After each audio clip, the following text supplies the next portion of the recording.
اعوذ باللہ من الشیطان الرجیم بسم اللہ الرحمن الرحیم اللہ یستہزئ بہم ویمدہم فی طغیانہم یعمہون۔ صدق اللہ مولانا العظیم۔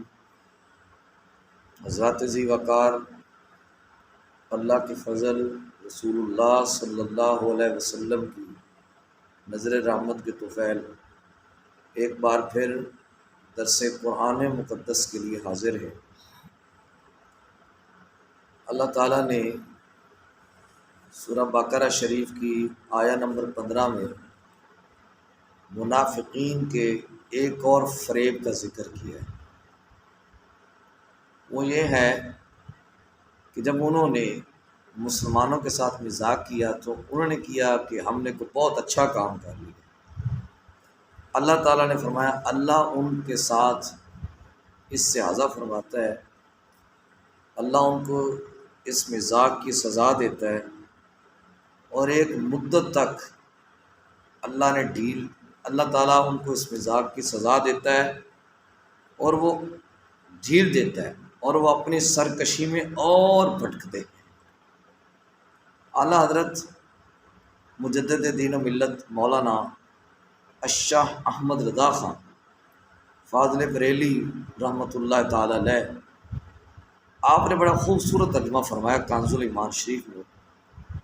آپ فرماتے ہیں اللہ ان کے ساتھ استہزاء فرماتا ہے جیسے اس کی شان کے لائق ہے۔ آپ نے یہ ترجمہ فرما کے بہت سے اشکالات دور کر دیے۔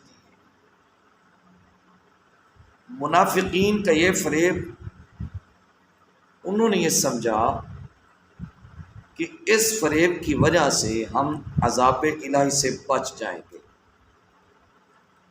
اور اللہ تعالیٰ نے ایک مدت تک ان کو ڈھیل دے دی ہے۔ اللہ تعالیٰ پھر ان کو اپنی گرفت میں لے گا، اور انہوں نے یہ سمجھا کہ ہم نے مسلمانوں کو دھوکہ دے لیا ہے تو ہم اس کی وجہ سے ہر قسم کے عذاب سے محفوظ ہو گئے۔ حالانکہ ان کا یہ فریب، ان کا یہ دھوکہ ان کو اللہ تعالیٰ کے عذاب سے بچا سکتا نہیں، بلکہ وہ اس کے ذریعہ سے اللہ کے عذاب کے مستحق ٹھہرے۔ اللہ یستہزئ بہم کا جو مطلب ہے وہ اس کا مطلب یہ بھی ہے کہ اگر اس کی نسبت اللہ کی طرف کی جائے تو وہ حقیقتاً نہیں ہوگی بلکہ صورتاً ہوگی۔ حقیقت اور چیز ہوتی ہے، صورتاً کسی چیز کو فرض کرنا وہ اور چیز ہوتی ہے۔ یہ اللہ کی طرف جو نسبت ہے یہ حقیقتاً نہیں ہے بلکہ صورتاً ہوگی۔ وَيَمُدُّهُم میں یہ ہے کہ وہ تاکہ اللہ تعالیٰ ان کو ڈھیل دیتا رہے، وہ اور بھٹکتے رہیں اور بھٹکتے رہیں اور آگے بڑھتے چلے جائیں۔ یا اس کا مطلب یہ بھی ہے کہ جیسے قرآن مقدس میں ہے کہ جزاء سیئۃ کہ برائی کا بدلہ برائی ہے، اور ظلم کا بدلہ ظلم ہونا چاہیے، لیکن قرآن مقدس میں ظلم کا بدلہ انصاف ہے۔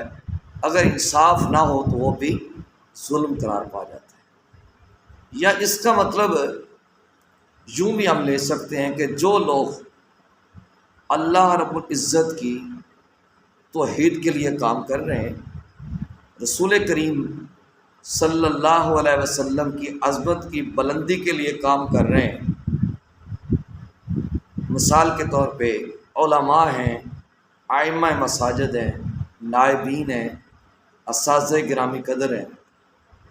علماء ائمہ مساجد دین کا کام کر رہے ہیں، لوگوں کو نمازیں پڑھا رہے ہیں، قرآن کی تبلیغ کر رہے ہیں، حدیث کا آواز کر رہے ہیں۔ نائبین یعنی جو نائب امام ہوتے ہیں، اور اساتذہ گرامی قدر جو بچوں کو قرآن مقدس کی تعلیم دیتے ہیں یا درس نظامی پڑھانے والے اساتذہ ہیں، ان پر لوگ طرح طرح کے جملے کستے ہیں۔ جب ان پر جملے کسیں گے، ظاہر ہے یہ جتنا طبقہ ہے علماء کا طبقہ ہے، نبی پاک صلی اللہ علیہ وسلم کے بہترین وارث ہیں۔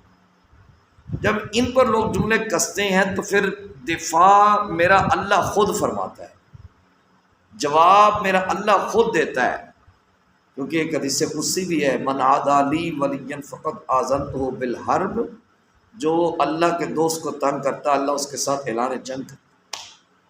تو جب دیکھیں نا، کسی کا دفاع اس کا پیر کرتا ہے، کسی کا دفاع اس کا استاذ کرتا ہے، کسی کا دفاع اس کا باپ کرتا ہے، کسی کا دفاع اس کا بھائی کرتا ہے، کسی کا دفاع اس کا دوست کرتا ہے، کسی کی بہن کرتی ہے، کسی کی اماں کرتی ہے، کسی کی اہلیہ کرتی ہے۔ لیکن جو لوگ دین والے ہیں، دین کا کام کرنے والے ہیں، ان کا دل مطمئن ہو جانا چاہیے کہ ہمارا دفاع خود رب ذوالجلال فرما رہا ہے۔